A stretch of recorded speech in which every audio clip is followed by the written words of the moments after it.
question perso. Du coup, tu as une femme et un fils, c'est ça? Oui. 9 mois qu'il a, ton fils? 9 mois, 9, mais tout neuf. Tout neuf.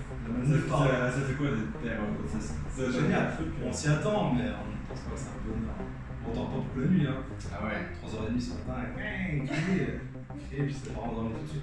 Non, c'est génial. Puis voilà, et je comprends maintenant mes amis qui me disent ouais, bah, j'ai des enfants. Enfin, voilà, t'as un autre centre d'intérêt. Ouais. Après, en même temps, voilà, t'as plus envie de passer du temps à l'entraînement. Bah, si, un petit peu. Je sais qu'il y a. Mais t'as envie de, tu vois, attends, d'autres choses. Et je remercie le confinement, merci le coronavirus. J'ai pu rester chez moi pour les 3 mois où mon fils est à partir de 6 mois, c'est génial. Je peux rester tranquille. À 15 ans, ouais. Génial. Ça t'a permis de tout faire ce que tu n'avais pas le temps de faire. Ouais, c'est ça. Ouais. Puis prendre du temps. Prendre du temps, rien faire. En famille, c'était génial. Voilà. Vraiment. Et du coup, pendant ce temps libre, est-ce que tu as des films que tu as regardés? T'as un film préféré, ce genre de choses? Je regarde très peu. Ah, je regarde des films, je regarde quasiment pas la télé. J'ai pas la télé. D'accord. D'une part, j'ai pas le temps, et puis tu vois ce qui passe en programme. Alors, je regarde un peu Netflix des fois. Alors, qu'est-ce que j'ai? Des films, mais tu vois, moi je suis ancienne. Moi, j'ai été bercé par Rocky 4 et Rocky 3. Ouais. C'est ça, nos films. C'est Predator, c'est Schwarzenegger, tout ça. Après, des films maintenant, ce qui me plaît, franchement, je sais même pas. Je sais pas ce que j'ai regardé dernièrement. Je regarde des séries une fois de temps en temps. On va retenir Rocky déjà. Ouais, Rocky, ouais, mais ouais, parce que c'est rigolo. Puis moi, j'ai regardé ça, j'avais 10 piges, tu vois. Ouais. Puis mes frangins qui essaient des pompes devant le film. Pas nécessairement, tu sais ce qu'on faisait, je te dis la vérité. Moi j'ai 6 ans et 7 ans de plus de moins que mes frères. Moi je suis plus petit d'une fratrie. Okay. J'ai 2 frères de sang. Mes frères, donc pour regarder Rocky, ou on regardait du catch, mettez un casque sur la tête en place de moto et me cognait. Je sais pas, ok. Je me relevais et on continue. J'en prenais plein les gueules. Et on se battait, me battait. Et j'aimais bien, j'ai toujours aimé ça. D'accord. Moi, quand tu sais, moi je vais donc jouer à des mots, je suis campagnard, vraiment. Et ouais, l'été. Et moi j'ai travaillé dans une scierie et l'été mon père faisait du bois parce qu'on chauffait au bois. Et moi l'armoire pleine de bois parce que j'attirais tout seul, j'ai toujours fait ça, j'ai toujours aimé. Mais même, je me suis même laissé au rugby plus jeune et on m'avait demandé d'aller dans un autre club parce que j'avais des capacités en effet. Pour ceux qui ne croiraient pas, mais je galope toujours très vite. Vous demandez à Hassan, je galope vite, je cours toujours vite. Voilà, je suis pas mauvais. Tous ceux qui ont essayé de me défier aux 100 mètres, il y en a qu'un qui est pas mal, c'est Strolonette. Ah ouais? Tony, ouais, il est bon. Mais bon, voilà. Je suis tranquille plus que lui. Mais et si tu veux, je rugby, et ma mère m'a jamais voulu que je fasse ça. Mais j'avais pas le droit, moi, je pouvais pas faire de boxe quand j'étais jeune. Rugby. Pas de muscu, mais t'es fou quoi, je faisais en cache et tout ça. J'ai pas le droit, mais ma mère, que j'allais me tuer, j'ai le droit de faire du kayak. D'accord. C'était plus tranquille. Comme si c'était pas dangereux. Alors que c'est presque pire que. Ah oui, j'ai fait rester sur une rivière en Suisse. Ah ouais. Ah oui, bon. Oui, parce qu'en plus c'est du. Ouais, la rivière, c'est la rivière. Ah ouais, ça aussi que le kayak, après j'ai compris. Du coup, en loisir, t'en fais encore un petit peu? Non, j'ai plus le temps. J'aimerais bien, mais j'ai plus le temps. Puis, le kayak, ça demande une préparation, il faut aller sur l'eau, tout ça. Ouais. Au moins peut-être du kayak de lac. Ouais, mais si, je fais du paddle, tout ça. J'ai une planche à voile, tout ça, j'en fais des fois. Dès que j'ai le temps. Non, ce que j'aime bien, c'est. Par contre, mais faire du vélo, tu vois, je vais faire un peu de vélo, on fait de la boxe. Après, moi, j'aime bien voler, je joue bien au voler. Ah ouais?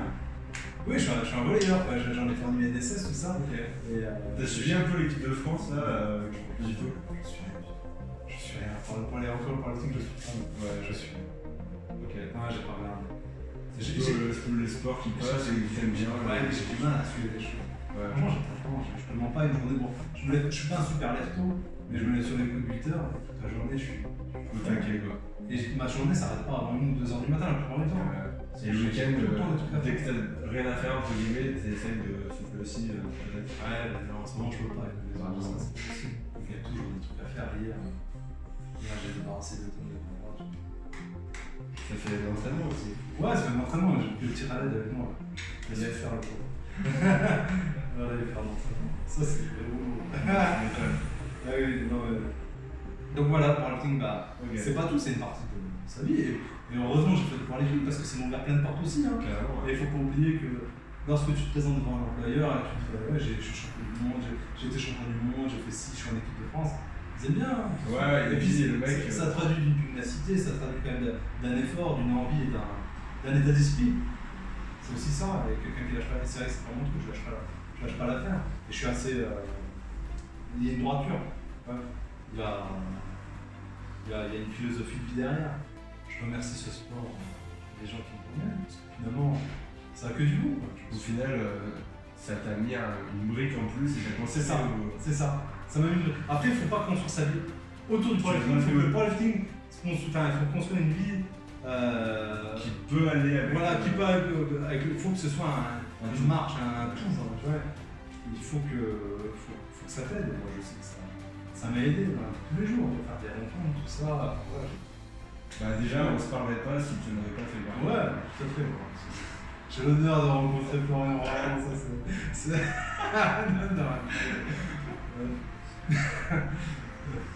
Tu me rends dans le débat. Yes. Mais voilà. Non, mais c'est une belle aventure, j'espère qu'il va continuer un petit peu. Avec ce que je peux, je continuerai, et puis je vais continuer. Jusqu'au moment où je serai master, mais tu vois, déjà dire master dans la bouche, ça fait comme ça. Bah, 4 ans. 4-5 ans. Il est fou. C'est passé tellement vite. C'est passé tellement vite, franchement. Première compétition internationale pour moi, c'est 2010, c'est Luxembourg. Championnat de l'Union européenne, Western Cup. C'est là. 10 ans pile, 10 ans, ouais. 10 ans, 2010. 2010, 8,52 500. Je fais à combien de kilos? 99,4. C'était en moins de 100 ou pas? J'ai en moins de 100, ouais. André m'a dit, retourne en moins de 100, ouais. Et dans l'autre, il y avait moi, il y avait les autres, c'était tous de mon ancien club du Physique Club Saint-Nabor. C'était 2 ou 3, je me rappelle. Il y avait deux du Physique Club, il y avait un mec de Saint-Etienne, de France, je crois, et puis il y avait moi. Okay. Ouais, ça remonte, et puis voilà. D'ailleurs, il me semble que tu as déjà tiré contre André Peters, non? Dans la même catégorie. 2009, mon premier championnat de France. Ouais. Tout premier. Première fois que je m'étais équipé en compétition. D'accord. Je me mettais au soulevé de terre, c'est Kader qui me raconter cette anecdote. Je me mets au soulevé de terre, puis là, la truc elle tombe. Puis Joseph Bonnier, il dit, mais il va pas le machin. Puis Kader, il dit, mais c'est toi qui viens de lui vendre. Non, la truc elle tombe. La fusion, moi, bon. Et oui, il m'a mis. Combien de kilos au total il m'a mis? Ah non, j'ai fait 700. Lui, il faisait du 950. Ouais, j'ai fait 762 500. Non, j'ai fait 767 500 cette compétition. Il m'a mis. Il a fait 800. Ouais, il m'a mis plus de 100 kilos. Je sais plus s'il a fait 900, 890 dans le genre. Okay. Et ce jour-là, j'ai dit plus jamais je suis deuxième. Putain de ça. Plus jamais. Ça t'a dégoûté? Ah putain, non, mais c'était bien, c'était la première fois. Mais comme tu étais compétiteur. Ouais, puis l'année d'après, bah, j'ai fait 867. Non, 862. 2010 à Créon, je me rappelle. On s'est chauffé dans une bibliothèque pour enfants. Dans une bibliothèque? Je te jure, c'était dans une bibliothèque à l'étage, c'était n'importe quoi. Ouais, c'était du délire. Et Créon, et puis après, 862, puis après, un an après, 905. Est-ce que dans la force, tu as des athlètes français ou autres qui t'inspirent un petit peu au quotidien? Genre, tu te dis, ok, genre, ça te donne des idées de réflexion un peu. Moi, je suis un copieur, je m'inspire beaucoup. Je me suis toujours inspiré. Je me suis toujours inspiré, même au-delà des Français. Moi, je me suis inspiré comme tout le monde par les vidéos. Avant, il n'y en avait peut-être pas autant. Moi, Ed Cohen, je l'ai copié. J'ai copié le squat d'Ed Cohen comme j'ai pu. Donc, je me suis adapté. Je tire en chaussures plates. Je suis quasiment des seuls à tirer en chaussures plates à l'époque, même aux championnats internationaux et en France.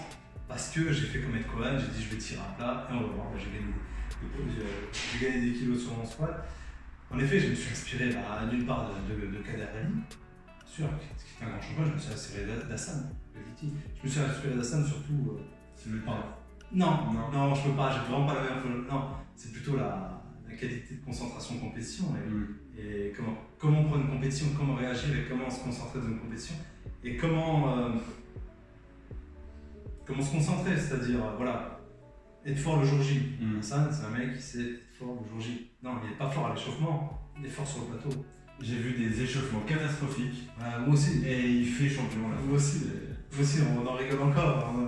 Il y a un squat, c'est quoi, c'est en 2016, ça rentre nous. Il fait son squat d'échauffement. Ça me fait tellement rire, genre derrière il a 250, 500. Il fait son squat, il descend pas, il a l'agonie pour remonter. Je te dis à l'agonie. Et la maman, il a trouvé ça lui parlera. Il doit passer à 2,75 sur le plateau, donc il y a quand même 22 kg 500. D'accord. Mais il a l'agonie, que je te dis, une mouche qui pose sur la barre, il tombe. Sur le plateau, c'est boum boum. Voilà. Encore une fois, il n'y a qu'un lieu où ça compte, c'est sur le plateau. Ouais. Voilà, que sur le plateau. Voilà, faut être prêt là. Pas besoin d'être avant, après, quand tu veux, en vidéo, Instagram, la game page, Instagram. Super Instagram. Il n'est pas encore complète Instagram. Non, faut peut-être l'organiser. Ouais, tu sais. Je suis pas pour. Il faut vraiment une compète, je connais pas, il faut avoir un peu de stress. On sent que, même moi, je suis pas athlète international ou quoi, mais juste en région, d'un seul coup, ça te donne beaucoup plus de force sous la barre parce que tu es vraiment focus dedans. Quoi. Ouais, tu t'es entraîné pour ça. Quoi. Ouais, il faut être prêt pour le jour-là et il faut tout mettre pour ce jour-là. Voilà. Il faut se connaître aussi, hein, c'est dur. Hein. Attention, moi j'ai mis des années avant d'être prêt pour le jour J, de pas être prêt trop tôt ou trop tard. Ça m'arrive plein de fois. Ah putain, j'étais fort à l'entraînement, il n'y a plus personne. Il y a une phrase que tu m'avais dit, il y a des moments où je fais les meilleures prépas de ma vie, je fais la pire compète, et je fais des prépas de merde, et je fais la meilleure compète. Ouais, ça m'est arrivé en effet, typiquement, mon historique 2012, je vais à Porto Rico, j'ai fait une prépa de dingue, je fais une tonne à l'entraînement déjà à l'époque. Ok. Je suis au top. Ah non, je suis au top trop tôt, rentre chez toi, va dormir, va te coucher. Et je me pète l'épaule sur place en plus, je m'éclate là. Je m'éclate la chromoclaviculaire. Elle explose, hein. Vraiment, il n'y a plus rien. Ils m'ont tout rattaché, j'ai 2 faux ligaments. J'ai pas des faux ligaments. Ils m'ont rattaché avec la coracaïde, j'ai des petites plaques de titane. Ils m'ont remis des faux ligaments. Voilà, j'ai plus rien sur la peau. D'accord. Elle tient bien, elle tient même mieux qu'avant. Mais voilà, là j'étais prêt. Et typiquement en 2015, championnat du monde Luxembourg, je fais pas une barre de 3,50 et encore. C'était laborieux à l'entraînement, je sors 3,85 ans. À la compétition. Voilà. Le jour J. Il faut que cette journée. Après, il n'y a pas de secret. Si tu n'as pas travaillé à l'entraînement, il n'y aura pas de secret, il n'y a pas de miracle. Ça va pas marcher comme ça. C'est ça. Non. Il faut s'entraîner, même si tu t'entraînes avec ce que tu peux, si tu n'as pas les capacités, si tu es fatigué, tu t'entraînes avec de l'intensité, tu t'entraînes techniquement, tu t'entraînes. Il faut de la discipline. Il faut de la discipline, en effet. Mais tu calcules les jours, tu calcules tes temps de repos, tu calcules par rapport au jour-là. Et c'est ce jour-là où il faudra besoin d'être fort avant, après, à la faute. Je voulais savoir ton avis un petit peu. C'est vrai que avec ma page Best of the List, je partage chaque jour des performances de chacune et chacun qui font toujours plus fort, plus haut. T'en penses quoi de cet essor C'est incroyable. C'est incroyable, franchement. Écoute, ouais, je les vois. Alors, je suis pas toujours pendu dessus, c'est tout ça. Mais oui, je vois que maintenant, en 2,80 terre, tout le monde est fait tranquille, même plusieurs reps. Tout ce que je peux dire, j'ai hâte de voir concrétiser sur les plateaux et voir des records du monde tomber, et voir des choses tomber. Enfin voilà, j'ai hâte de voir ça parce que c'est sympa, c'est beau. Il y a une innovation en France, aujourd'hui il y a du niveau, il y a des belles salles qui sont ouvertes. En effet, on a une salle, le SSM Saint-Martin qui est une salle lumière. Ici, nos amis par l'Union qui ont une superbe salle. Voilà, ça fait plaisir de voir des vraies salles spécialisées, avec du matériel vraiment de performance. Et ça, c'est vraiment. C'est un facteur, c'est un paramètre qui dit qu'aujourd'hui, le powerlifting, ça compte en France et que ça pourra compter plus tard. Parce que c'est un sport quand même qui est pas récent, le powerlifting. Il y a eu les bons moments du powerlifting, déjà en France. Les gens ont cru que ça allait évoluer. Mais là, je pense que vraiment, ça prend une bonne tournure. Après, en effet, c'est comme tous les sports, il faut être médiatique. Au-delà de ça, le nombre de licenciés n'a pas si explosé que ça. Non. Il y a plus de performances, mais les licenciés n'explosent pas. Il faut du renouvellement. Enfin voilà, il y a tout un truc. Après, il y a des performances, c'est super. Il faut voir ça. J'ai hâte de voir des Français performer. Petit à petit. Ouais, c'est génial. Parce que c'est vrai que la France était plutôt en retard par rapport, bien sûr, il y a toujours eu les États-Unis, les pays nordiques et puis Russie-Ukraine. Et il faut que la France elle compte. Hein. Et puis on le voit au niveau des résultats internationaux, on le voit au niveau de par équipe, qui se retrouvent sur les podiums, c'est incroyable, c'est des belles performances. Les femmes meilleures nations européennes. L'équipe de France, c'est incroyable. Franchement, il y a des performances. Non, c'est vraiment c'est incroyable. Vraiment, belle équipe et je les félicite. Vraiment, c'est incroyable. Et c'est des nouvelles en plus, entre guillemets quoi. Tout à fait. Moins de 3 ans. 3 ans de compétition. Ouais. Pourquoi tout le monde peut faire de powerlifting. Mais c'est ça aussi. il ne faut pas oublier aussi qu'en France, le powerlifting n'est pas connu. D'accord. Oui. Moi, j'ai souvent dit, c'est-à-dire qu'on a un sport qui est peu attractif quand même. Donc il ne faut pas oublier que le jour ça devient attractif. Comme je t'en ai parlé il y a quelques temps, il y a d'autres personnes, d'autres sports, des lanceurs de poids, marteaux, il y a plein d'autres sports où ils sont super forts et ils vont venir et vont faire du mal. Ah oui. Et ils vont faire du mal. Donc faut pas oublier, et encore une fois, encore aujourd'hui, faut pas oublier que par exemple en powerlifting, encore l'équipé joue aux Jeux mondiaux, donc il y a des nations qui envoient pour les Jeux mondiaux. Ouais. L'euro n'est pas encore aux Jeux mondiaux. Mais encore une fois, le jour où le powerlifting vraiment prendre l'essor, ou passe olympique, je crois pas trop, il va y avoir d'autres nations qui vont arriver et ce sera plus. Là, tu sais qu'à chaque fois je me fais cette réflexion, les Chinois qui raflent tout en haltéro, il y a Taïwan qui est un peu là en équipé et un peu en haut, Ouais. mais la Chine, le pays de Chine, il n'y a aucun Chinois. Mais pas le paquet dessus. Ouais. Le jour où il va y avoir vraiment du monde qui va arriver, ce sera une autre histoire. Je te le dis. Ouais. Les bonnes années, c'est quand même sans enlever les performances de chacun, bien sûr. Mais bon, voilà, ça peut vraiment être différent. Et on l'a déjà vu avec. Et puis ici, il y a plein de pays. Il ne faut pas oublier tout ce qui est la péninsule arabique, les Iraniens, les Égyptiens. Après, c'est des pays aussi, ils ont des gros problèmes de dopage. Ah ouais. Voilà. Tout ce qui est kazakh, tout ça, on sait très bien qu'ils y vont. Mais bon, pas tous. On l'a vu avec l'haltéro, Voilà, ils sont bien chopés. Chopé, même après 3 actions avec 8 ans de retard. Mais bon, ça c'est 8 ans bien. ça, c'est bien. Ça, c'est autre. Mais voilà, donc il faut remettre aussi les choses en place, c'est que tout le monde pas encore. Et même au niveau pro, je dirais, les Ukrainiens, les meilleurs. Voilà. Par contre, les Américains, les meilleurs sont là. Okay. Les Américains, ils sont toujours en avance, comme tout le monde. Les Américains, ils ont arrêté tout doucement l'équipe. On l'a vu. Ils ont arrêté d'équiper, ils ont arrêté 2005, Jeux mondiaux. Ils ont arrêté tout doucement l'équiper. Il y en a encore quelques-uns. Oui, mais Mais la vague s'est arrêtée et ils se sont renouvelés en gros. Et là, ils sont arrivés en gros. Les mecs comme Mike Scherer, tout ça, ils étaient en équipé, ils sont revenus, ils sont venus en gros après derrière. Mais tu vois, c'est un cycle sans avance. Mais par exemple, les Ukrainiens, les Russes, ils sont pas passés en gros. non, ils viennent petit à petit. Ils viennent petit à petit, mais et des gens qui sont en équipe nationale, ils y vont quasiment pas. Il y en a quelques-uns, mais pas tous. Mais le jour où ils sont tous là. Quand tu les vois, les mecs en équipé, le niveau qu'ils ont en équipé, juste ils basculent en haut. Non mais c'est non mais il faut voir comment ils s'entraînent. Moi je les vois, je les connais un peu. On parle du coup, il faut voir les barres qu'ils font. C'est du délire. Il y a ils vont faire très mal. un Ukrainien qui me marque vraiment, c'est Semenko. Ouais. Ce mec, je l'ai vu en 2017 à 445 au squat. Alors attends, en 2017 445, alors qu'en 2016 il fait 417 hein. 417. Ouais. Et il fait à peine une tonne 17 500 en 2016. Et en 2014, Et oui, c'est juste. j'étais à quelques kilos de. Oui, voilà. Et encore, j'ai fait le connerie, j'aurais dû le battre, mais bon, ouais, et puis d'un coup, il a bougé. Il Mais il est pété. je En vrai, bah, sais pas si. je le suis un peu sur Instagram. Ouais, je sais, j'ai vu. Il disait qu'il s'était blessé un petit peu au dos. Il y en a eu d'autres des Ukrainiens là. Il y a l'autre qui a le record du monde au coucher, qui était monstrueux. C'est pareil, du jour au lendemain, il a je sais plus comment il s'appelle. Volodymyr. Ah, je ne sais plus. 2015, 2016. Ouais. C'est. Ah. Oui, on les a été là. Tu en côtoies quelques-uns Oui. en championnat. Oui, bien sûr, bah, c'est le coup, tout ça. Ouais. On va avoir des petits canons dans leur chambre, tout ça. Là, gentiment, on reste un peu avec eux. Non, alors, on a de bonnes relations avec les Russes et les Ukrainiens. Après, c'est vrai qu'ils sont très froids, je sais pas si t'as déjà remarqué. Ils sont très... Mais après, quand t'as un certain niveau. Une fois que t'arrives à leur parler. Ouais, et puis quand tu vois, quand les mecs, bah, tu les chatouilles, bah, tu vois, automatiquement, bah, ça crée un peu des liens, puis on s'entend bien. Ils parlent pas très bien anglais. Non.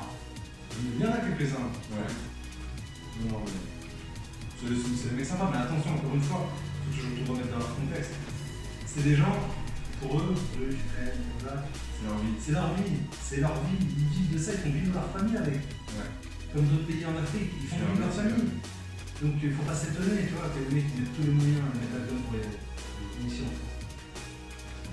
Oui, voilà. Tu vois, mais ça change, je fais un peu pour la victime. Non mais c'est vrai, il faut remettre les choses dans leur contexte, les mecs ils en vivent, eux il faut y aller. Tu vois, eux quand ils vont aux Jeux mondiaux, ils ont des affiches 4x4 dans Kiev avec leur nom dessus, tu vois, ils sont fiers de ça. Après, aux Jeux mondiaux, même pas un petit peu de pipeau, il n'y a rien. Tu sais que tu m'as raconté un truc que tu avais été aux États-Unis et qu'on te reconnaissait dans la rue, alors qu'en France, pas forcément. Alors, non, pas dans la rue directement, mais c'est-à-dire que je suis allé aux États-Unis, je suis allé en Floride, je suis allé à Miami en 2015 avec ma femme. Et je suis allé dans une salle, le mec m'a reconnu. Il a su qui j'étais, il disait World Champion, tout ça. Donc, bah, c'est un sport qui est quand même plus connu, quoi, tu vois, dans le powerlifting. Donc, en effet, en plus, j'ai battu son américain. Ah oui, en plus, ouais. Donc voilà, et finalement, j'ai fini par m'entraîner toutes mes vacances à la salle. Ma femme m'a pété un fond. Ah, je me suis trop toutes les vacances, ça va. Et en plus, je faisais super barre parce qu'ils ont des barres un petit peu flex comme molle, ouais, un petit peu flex pour le sauvetage, je te bouffe. J'étais bien. Non, c'était super. Et ouais, non, après, le powerlifting, en fait, c'est un sport, voilà, connu en France, mais c'est comme ça, faut l'accepter, ce serait connu, c'est pas la même chose. Hein. Non. Bon, ben, on a fait un peu le tour. Ouais. Merci Sofiane. J'espère que si jamais vous avez des questions encore à lui poser, n'hésitez pas à le contacter. C'est un pro d'Instagram en plus. Ah ouais, je suis un gros naze, mais c'est incroyable. Moi je vois des mecs, je sais pas j'ai combien de followers. Déjà j'utilise genre 1300. Ouais. Tu vois, je me dis, oh putain, c'est quoi, j'ai mis 300. Putain, j'en regarde des mecs qui font un peu de muscu, ils en ont 20 000. Ouais. Je vais me casser mon téléphone. C'est bon, j'arrête de monter mal, je crois. Ouais, référence. Ouais, je suis un peu d'Instagram, Facebook, Twitter. Twitter aussi. Ouais, ok. Ça vient de le question, du coup. Non, j'ai rien dit tout. Facebook, j'ai même plus Facebook. J'ai Messenger, mais j'ai pas Facebook. Parce que je me suis rendu compte que quand tu le fais comme ça, tu passes du temps à regarder des vidéos, des conneries. Et il y en a plein. Ouais. Tu regardes. Et puis d'un coup, t'as pas une demi-heure de ton temps de faire du business. T'es là en train de faire de la merde sur ton téléphone. J'ai coupé tout de suite l'application. Ah. Tu sais qu'il existe maintenant des compteurs de minutes. Ah ouais. Tu peux le bloquer en gros. Genre tu dis ok 30 minutes par jour. Et au bout de 30 minutes, ça te dit vous avez déjà fait 30 minutes. Ouais, ça du coup ça fait logique. Ouais, mais bon, tu les as quand même perdu déjà. Tu as quand même perdu les 30 minutes. Donc écoute, je préfère même pas ce genre de truc. C'est juste genre regarder. C'est vrai que mais c'est vrai que tu t'habitues. C'est normal. C'est bon jeu, ouais. Non. Faire un peu de coucher au lieu de faire Allez pousser à la salle. Allez pousser à la salle. C'est mon conseil du jour. Exactement. Bien, merci et on se dit à bientôt pour une prochaine interview. À bientôt les amis. Ciao. Ciao, merci.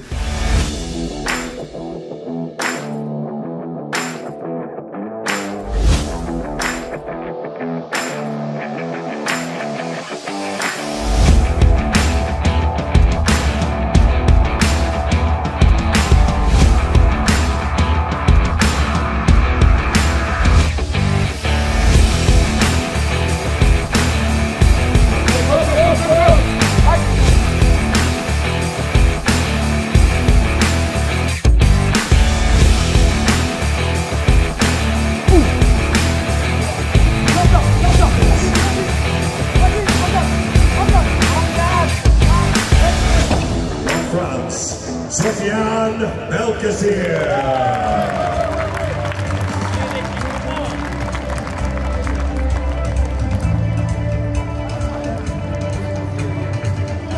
In silver medal position. Merde, pourquoi j'ai parlé? Non mais c'est vrai. Ce que je disais par rapport à Sofiane, c'est un grand champion. Et ce que j'aime chez lui, c'est surtout c'est quelqu'un de très humble. Oui. Et pour moi, c'est la marque des vrais champions. Parce qu'on en connaît des champions. Voilà. Sofiane, il est humble, il est altruiste, il est généreux. Et je dis pas ça parce que c'est mon ami, c'est vraiment je le pense. Et je pense que c'est important de le savoir. Voilà. Bon, j'arrête là. Hein.